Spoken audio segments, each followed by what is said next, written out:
आपने पूछा, हमने कहा। श्रीकांत आप्टे जी द्वारा इस लिखित पुस्तक में अगला प्रश्न है, गांधी जी की अहिंसा कितनी सूक्ष्म थी? इसकी कोई मिसाल दे सकते हो? स्वामी जी उत्तर देते हैं, एक नहीं अनेक। गांधी जी की जीवन कथाएं तो रामायण या महाभारत जैसे महाग्रंथों से भी अधिक विशाल बन सकती हैं। रामायण तथा महाभारत की कथाओं में हिंसा मिश्रित अहिंसा है, झूठ मिश्रित सत्य है, परंतु गांधी जी की कथाओं में शुद्ध सत्य अहिंसा की छटा है।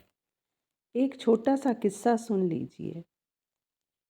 गांधी जी को ये देश या दुनिया पूरी तरह से तब समझ सकते हैं जब झूठ की नींद से वे जाग जाएं तथा हिंसा की मदिरा का नशा उतरे।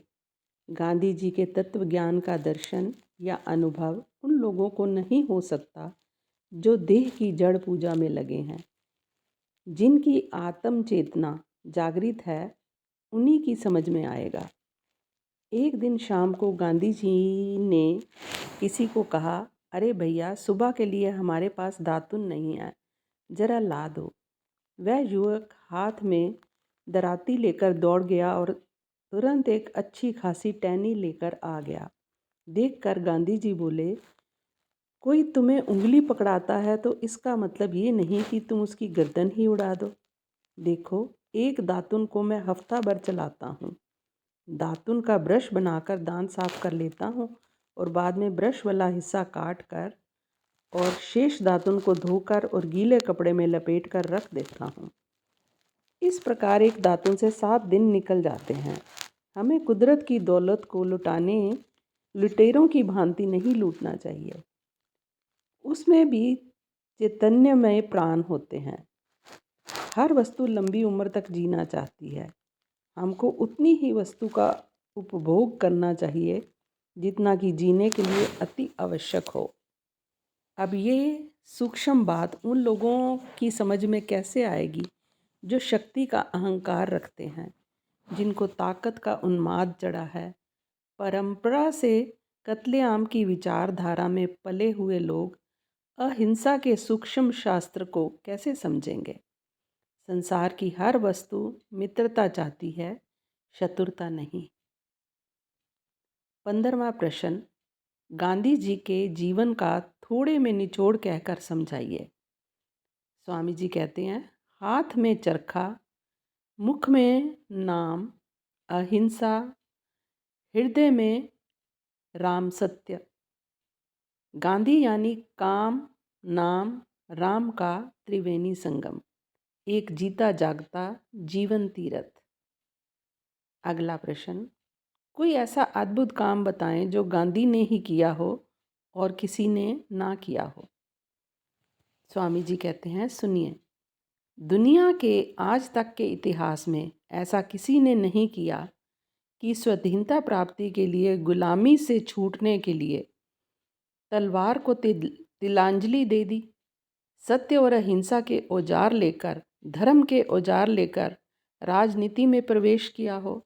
जो हथियारों से लड़ा जाता है वह राजनीतिक युद्ध है, और जो निशस्त्र होकर किया जाता है वही धर्म युद्ध है। राजनीतिक युद्ध के लिए झूठ चाहिए, हिंसा चाहिए, हथियार चाहिए। धर्म युद्ध के लिए केवल औजार चाहिए। असल में उसे युद्ध कहना ही व्यर्थ है, वह तो धर्म मंथन है। जैसे दही को मथ कर मक्खन निकालते समय चाटी, मथनी, रस्सी और हाथ, ये औजार काम करते हैं, तो क्या आप उसे युद्ध कहते हैं? गांधी जी का कार्य था गुलामी का दही मथ कर उसमें से स्वराज्य का मक्खन निकालना। अगला प्रश्न, हमारे चिंतन में भारत की आज़ादी के लिए अनेक वीरों ने, अनेक शहीदों ने काम किया, तो क्या ये सब व्यर्थ था? स्वामी जी कहते हैं, शस्त्र का प्रयोग करने वाले किसी भी व्यक्ति को मैं वीर नहीं मानता, क्रूर मानता हूँ। दूसरे पर शस्त्र प्रहार करने वाले किसी व्यक्ति या समुदाय को मैं शहीद या वीर नहीं समझता। मैं मानता हूँ कि ये आपका चिंतन नहीं है। परंपरा से उधार लिया हुआ चिंतन है। उधार लेकर किसी का उद्धार नहीं होता। उधार लेने वाला कर्जदार ही होता है। अपने ऊंचे लक्ष्य को लेकर निशस्त्र प्रतिकार करते करते जो मर जाता है, उसको मैं शहीद या केवल वीर ही नहीं बल्कि महावीर समझता हूँ। कोई भी सशस्त्र व्यक्ति या सशस्त्र समाज या सशस्त्र राष्ट्र संसार का उद्धार नहीं कर सकता। हाँ, विश्व संहार जरूर कर सकता है। मरने में वीरता है, मारने में क्रूरता है। विश्व का सारा इतिहास क्रूरता से भरा है, वीरता से नहीं।